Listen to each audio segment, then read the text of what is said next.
আসসালামু আলাইকুম everyone, welcome to my channel. আজকে আমি আপনাদের সঙ্গে শেয়ার করব প্রাণ জুড়ানো কলিজা ঠান্ডা করার মতো ডাবের পুডিং। ডাবের পানি আর দুধ দিয়ে আজকে আমি এই অসম্ভব মজার পুডিং তৈরি করে আপনাদের সাথে শেয়ার করব। একদমই সময় লাগবে না, তৈরি করতে খুবই সহজ। আপনারা তৈরি করে ফেলতে পারবেন খুবই মজাদার এই ডাবের পুডিংটি। ঠান্ডা ঠান্ডা এই পুডিংটা খেতে কিন্তু অনেক বেশি মজা লাগে। আশা করছি আমার আজকের এই সহজ রেসিপিটি আপনাদের কাছে অনেক ভালো লাগবে আর সহজও লাগবে। চলুন তাহলে কথা না বাড়িয়ে চলে যাচ্ছি পুরো রেসিপিতে।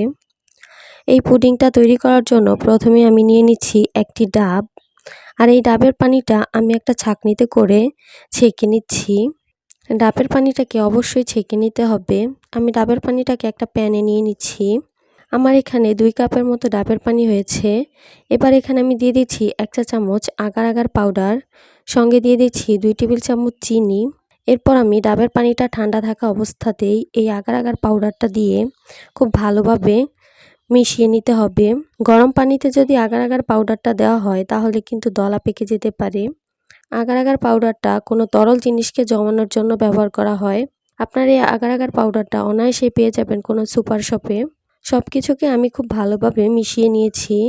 এই মিশ্রণটাকে আমি জাল করব 1 থেকে 1.5 মিনিটের মতো। এবার আমি এগুলোকে একটা ছড়ানো প্লেটে বা ছড়ানো জায়গায় ঢেলে নিচ্ছি। এবার এই পাত্রটাকে আমি একটা সাইডে সরিয়ে রেখে দিচ্ছি 10 মিনিটের জন্য।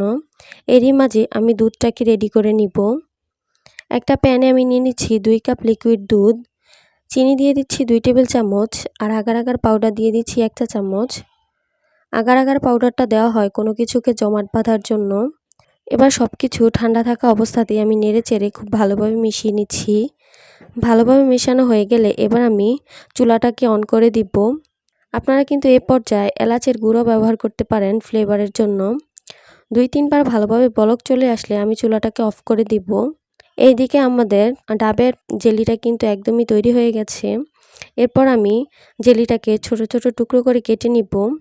দেখতেই পাচ্ছেন এখানে কিন্তু খুব ভালোভাবে জেলিটা তৈরি হয়ে গেছে।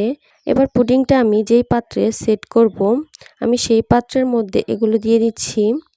জেলিগুলোকে আমি খুব ভালোভাবে ছড়িয়ে দিয়ে দিচ্ছি। যে দুধটা আগে থেকে জাল করে রেখেছিলাম সেটা এবার দিয়ে দিচ্ছি। তবে দুধটা কিন্তু ঠান্ডা করে ফেলা যাবে না, একদমই গরম অবস্থায় জেলের মধ্যে দিতে হবে। এবার পাত্রটাকে আমি একটা সাইডে সরিয়ে রেখে দিব 30 মিনিটের জন্য। 30 মিনিটের মধ্যেই কিন্তু আমাদের এই পুডিংটা একদম তৈরি হয়ে যাবে। ফ্রিজে রাখার কোনো দরকার নেই, নর্মাল টেম্পারেচারে রাখলেই কিন্তু পুডিংটা জমাট বেঁধে যাবে। 30 মিনিট পর দেখতেই পাচ্ছেন এই কোকোনাট মিল্ক পুডিংটা একদমই জমে গেছে, আর দেখতেই পাচ্ছেন খুব অসম্ভব সুন্দর হয়েছে। এবার পুডিংটাকে আমি ডিমোল্ড করে নিচ্ছি। দেখতে পাচ্ছেন কত অসম্ভব সুন্দর হয়েছে। দেখে কিন্তু বোঝাই যাচ্ছে না এত অল্প কিছু উপকরণে যেটা তৈরি করা হয়েছে। এবার আমি পুডিংটাকে পরিবেশনের জন্য পাতলা পাতলা স্লাইস করে কেটে নিচ্ছি। আপনারা চাইলে আপনাদের পছন্দ মতো যে কোনোভাবে কেটে নিতে পারেন। দেখতে পাচ্ছেন পুডিংটা ভেতরেও লেয়ারগুলো খুব সুন্দর হয়েছে আর খুব সুন্দরভাবে বোঝা যাচ্ছে। দেখতে যেমন অনেক বেশি লোভনীয়, খেতেও কিন্তু অনেক বেশি মজার। ইফতারে প্রাণ জুড়ানো ডাবের পুডিংটা খেলে কিন্তু সত্যি মনটা ঠান্ডা হয়ে যাবে। আশা করছি আমার আজকের এই সহজ রেসিপিটি আপনাদের কাছে ভালো লাগবে আর সহজও লাগবে।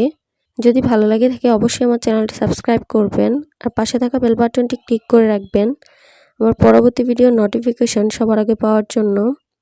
আজকে এ পর্যন্তই, সবাই ভালো থাকবেন। আল্লাহ হাফেজ।